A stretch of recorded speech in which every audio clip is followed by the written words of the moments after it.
Lorsque la voix de Clément Atangana, président du Conseil constitutionnel du Cameroun, résonne ce lundi soir, c'est la 8e fois de son histoire que le pays entend cette phrase.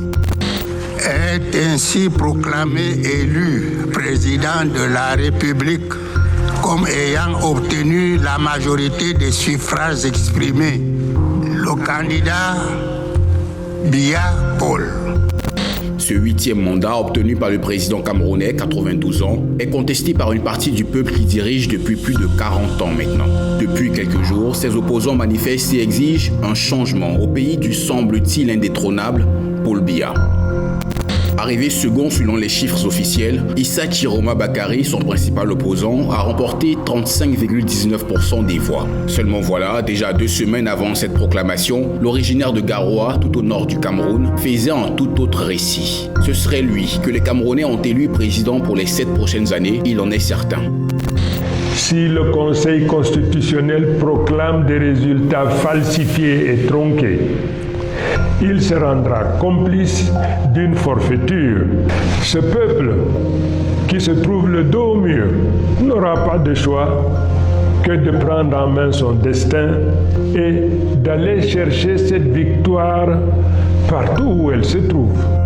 Issa Chiroma Bakary appelle ses partisans à prendre la rue, pacifiquement, pour revendiquer sa victoire. Et donc, lundi, lorsque le plus vieux président en exercice au monde est proclamé réélu, des centaines de Camerounais, déjà dans la rue la veille, reprennent les manifestations. Nous, on ne le veut plus. Nous sommes fatigués. Le peuple est fatigué, on en est marre. Des barrages sont dressés, des écoles ou encore l'usine des boissons du Cameroun sont brûlées. Le mouvement gagne d'autres localités du continent, comme on l'appelle. Dans l'ouest, à Bafang, c'est la permanence du RDPC, le parti de Paul Biya, qui est incendiée par les manifestants. La sous-préfecture de Banja, une autre ville de l'ouest, et son poste à péage ne sont eux aussi pas épargnés par les flammes de la revendication. Dans l'est, le sous-préfet de Mondjou est grièvement blessé. Douala, la capitale économique, elle, voit les contestations prendre une tournure de plus en plus violente. Pour contenir la situation, l'armée déploie des chars de combat dans des quartiers stratégiques de Douala, Akwa, Bonanjo, Bepanda ou encore Deido. Des vidéos devenues virales montrent les militaires effectuer des tirs de sommation. Un manifestant qui souhaite garder l'anonymat affirme à l'AFP que des tirs à balles réelles ont commencé après une salve de gaz lacrymogène. Ils ont tiré. 3 personnes, 3 corps sont tombés devant nous.